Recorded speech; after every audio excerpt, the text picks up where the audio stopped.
গ্রাম হলো হাজিপুর, এরকম 87 গ্রাম আছে।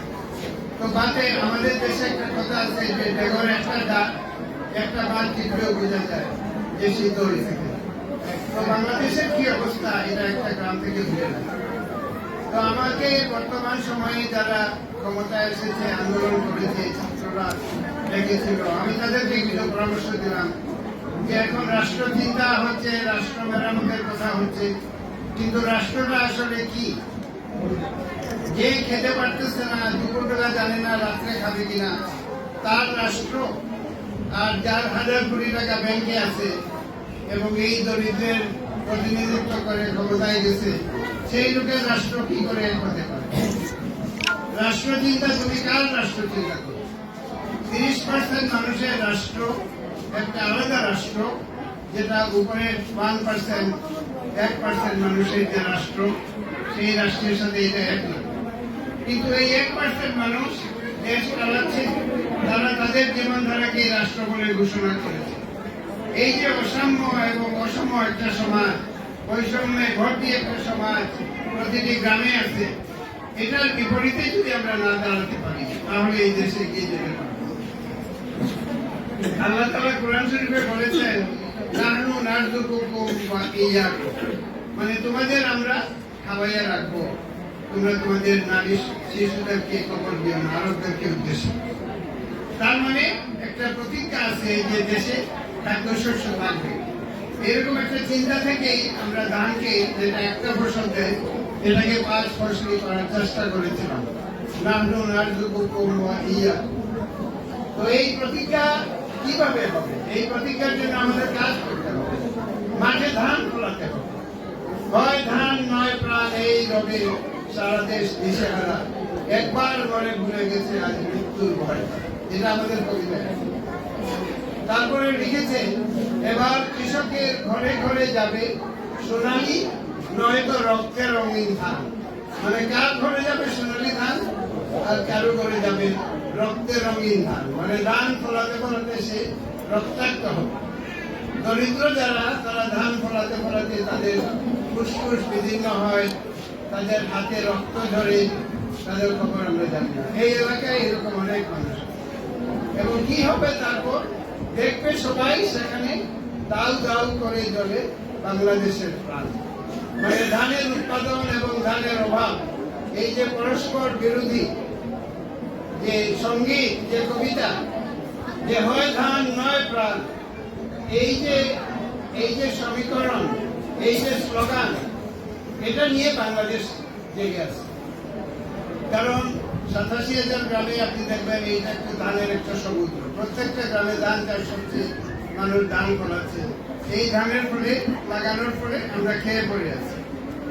তো এখন যে রাষ্ট্রচিন্তা চলছে, যারা ইলেকশনে যায়, যারা ইলেকশনে জিতে, তারা কিন্তু তাদের মনে ধানের চিন্তা করে, তাদের মনে টাকা পয়সা বানানোর চিন্তা আছে, তাদের মনে বিদেশ যাওয়ার চিন্তা আছে, তাদের মনে একটা অন্য একটা ব্যাপার আছে, যেটা ধানের ফলানোর সাথে, ধানের মানুষের 30 ভাগ না খেয়ে থাকার সাথে এটার কোনো সম্পর্ক না। কিন্তু সম্পর্ক করতে হবে, সম্পর্ক আমাদের দাবি করতে হবে। আমি বর্তমান সময়ে যারা রাজনৈতিক দল করতে চাচ্ছে, তাদেরকে বললাম যে দরিদ্র 30% মানুষের প্রতিনিধি যেন পার্লামেন্টে যায়। আপনারা হাততালি দেন।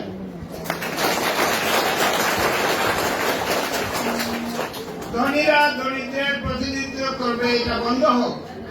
একটা ধনী লোক দরিদ্রের প্রতিনিধিত্ব করতে পারে না। যে খেয়ে করে ভালো আছে, সে ক্ষুধার্তের প্রতিনিধি হতে পারে না। কি যাতনা বিষে বুঝিবে সে কিসে, তবু আসি বিষে দংশনে যাবে।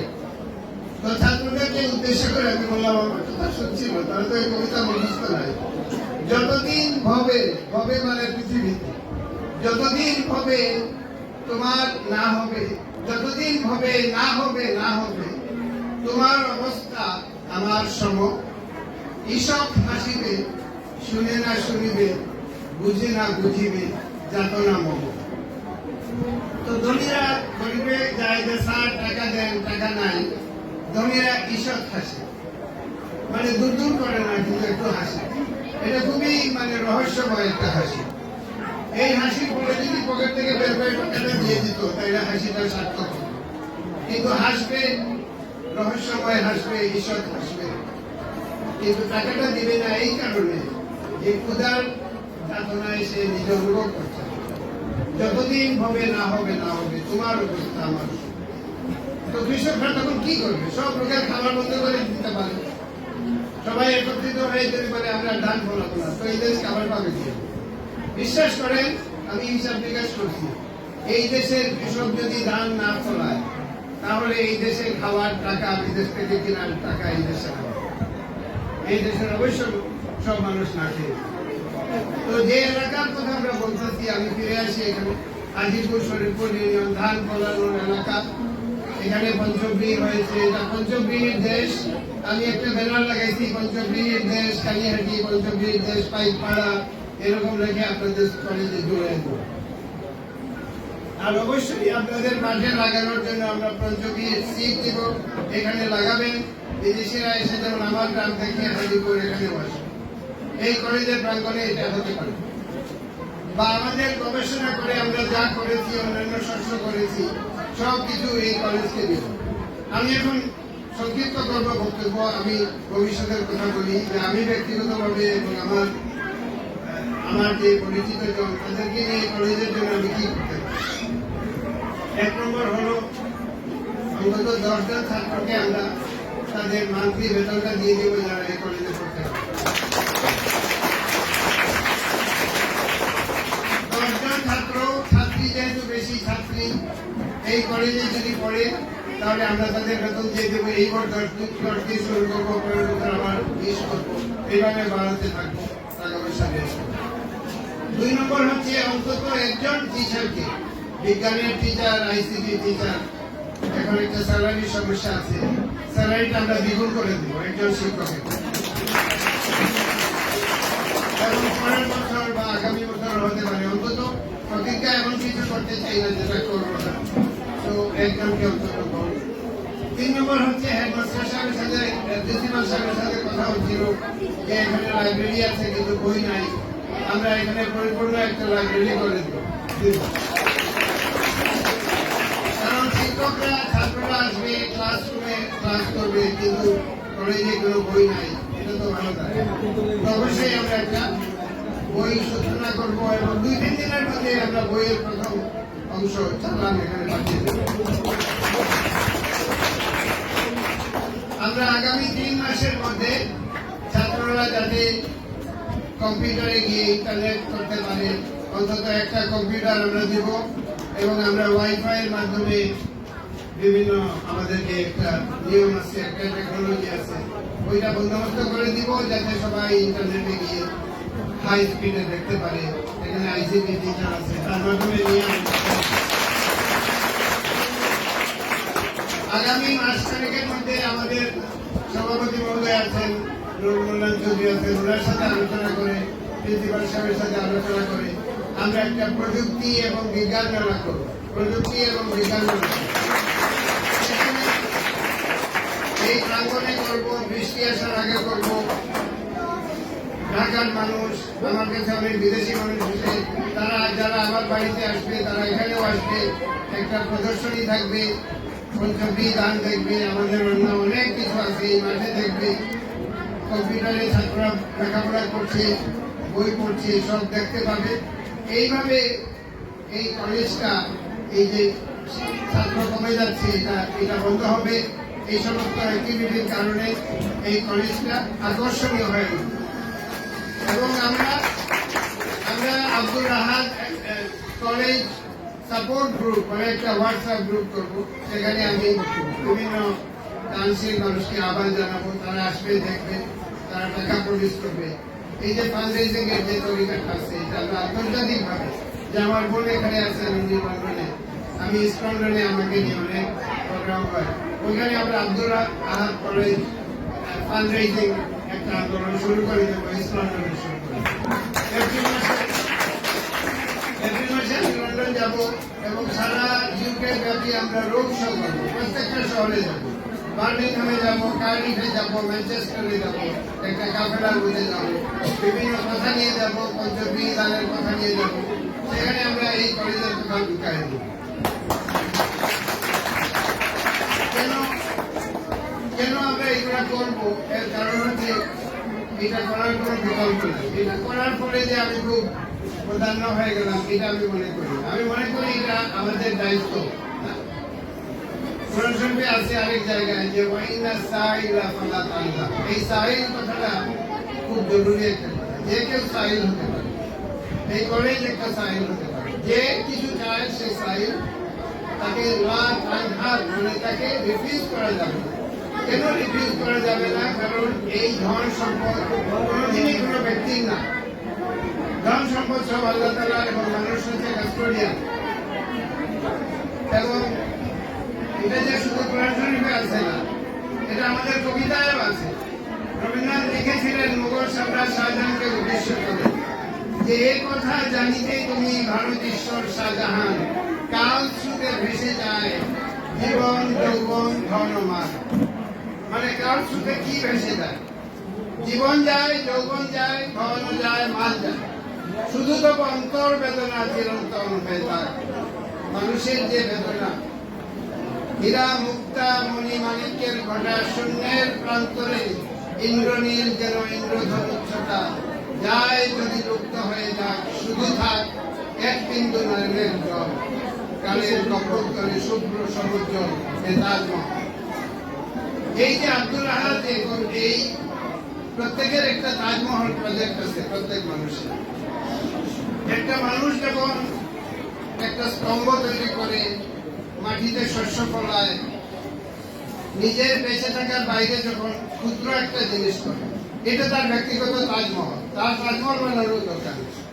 এই কবিতার মধ্যে এমন একটা দিক নির্দেশনা আছে যে তুমি কি তোমার তাজমহল নির্মাণ করেছ?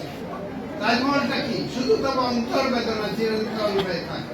হৃদয়ের ভিতরে যে বেদনা থাকে, জীবনকে হারিয়ে ফেলার জন্য যে বেদনা হয়, আমাদের যে আত্মীয় স্বজন আছেন বয়স হয়েছে তাদেরকে হারিয়ে ফেলার যে বেদনা তৈরি হয়, সেই বেদনাকে মানুষ যখন শক্তিতে পরিণত করে কিছু করে। আব্দুল আহাদের সাথে আমার দেখা হয় নাই, কিন্তু ওনার ভাতিজা, ওনাকে তো আমরা দীর্ঘদিন ধরে চিনি। এরা সবাই আমাদের এলাকার মানুষ, আমাদের পরিবারের মানুষ, আমাদের হামসায়ার মানুষ। বৃহত্তর অর্থে আমাদের যে বৃহৎ আজিমপুর কানিহাজি পরিবার আছে, আমি তাদের অংশ, তাদের সাথে আমি পরিবারের অংশ। তো আব্দুল আহাদ এখানে কি করেছে? উনি একটা তাজমহল প্রজেক্ট, তার যে অন্তর বেদনা, নিউ ইয়র্কে থাকেন, কাজ করেন, হৃদয়ে একটা বেদনা খুশি, এইটাকে উনি কর্মে পরিণত করেছেন। কাজেই তার প্রজেক্ট অংশ আমাদের প্রজেক্ট। এই আব্দুল আহাদ কলেজ আব্দুল আহাদের নামে হবে, প্রস্ফুটিত হবে। আমেরিকাতে যেমন ইয়েল আছে, ব্রাউন আছে, মানুষের নামে ইউনিভার্সিটি আছে আমেরিকাতে, সারা পৃথিবীতে। এরকম আব্দুল আহাদ কলেজ একটা শ্রেষ্ঠ কলেজ হবে। আমি অবশ্যই ব্যক্তিগতভাবে সর্বোচ্চ চেষ্টা করব যাতে একটা শ্রেষ্ঠ জিনিস হয়। একটা মানুষ যখন কিছু করে তার পিছনে অনেককে দাঁড়াতে হয় সভ্য সমাজে। আর অসভ্য সমাজে বলে উনি কলেজ করছে আমিও করবো, আমার কলেজ তার থেকে ভালো হবে। এটা হচ্ছে অসভ্য চিন্তা। আর সভ্য চিন্তা হলো সে কলেজ করেছে, সে আমার ভাই, সে আমার কমিউনিটির মেম্বার, তার অন্তর্বেদনা আমারও অন্তর্বেদনা। তার পিছনে আমি দাঁড়াবো, তাকে আমি সাকসেসফুল করবো। যে সমাজের মানুষ অন্যকে সাকসেসফুল করার চিন্তা করে, সেই সমাজ এগিয়ে যায়। পশ্চিমারা এই জন্য এগিয়ে গেছে। আর আমাদের দেশে হইল তাই উঠি যারা তাদের টানিয়ে নেওয়া,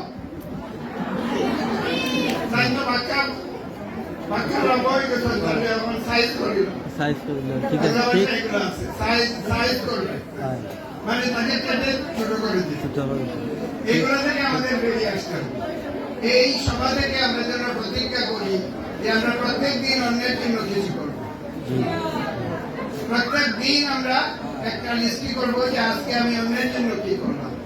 শুধুমাত্র দুনিয়ার কিছু ভালো হবে এই জন্য আমি করবো, আমি নিজের দিকে থাকবো না, অন্যের দিকে থাকবো। অনেক কথা বলে ভাবলাম, আবার ফিরে আসি। পাথরে লিখো না নাম, পাথর হয়ে যাবে। হৃদয়ে লিখো নাম, সে নাম রয়ে যাবে। শস্যে লিখো নাম, শস্যগুলা প্রান্তরে ছড়িয়ে যাবে, মানুষকে খাইয়ে যাবে। অনেক ভালো লাগলো, বিশেষ করে ভালো লাগলো একজন গান পরিবেশন করলো। আমাকে অনেকে ফুলের মালা দিয়েছে, অনেক টাকা পয়সা দিয়েছে, কিন্তু প্রথম একটা সুরেলা গান, সুরেলা গলা।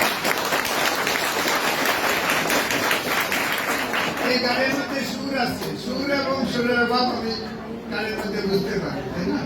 তো সুরেলা গান শুনলাম, আমার একজনকে বললাম রেকর্ড করো। আমি আশা করি এই গান পঞ্চমী ধানের গান ছড়িয়ে যাবে।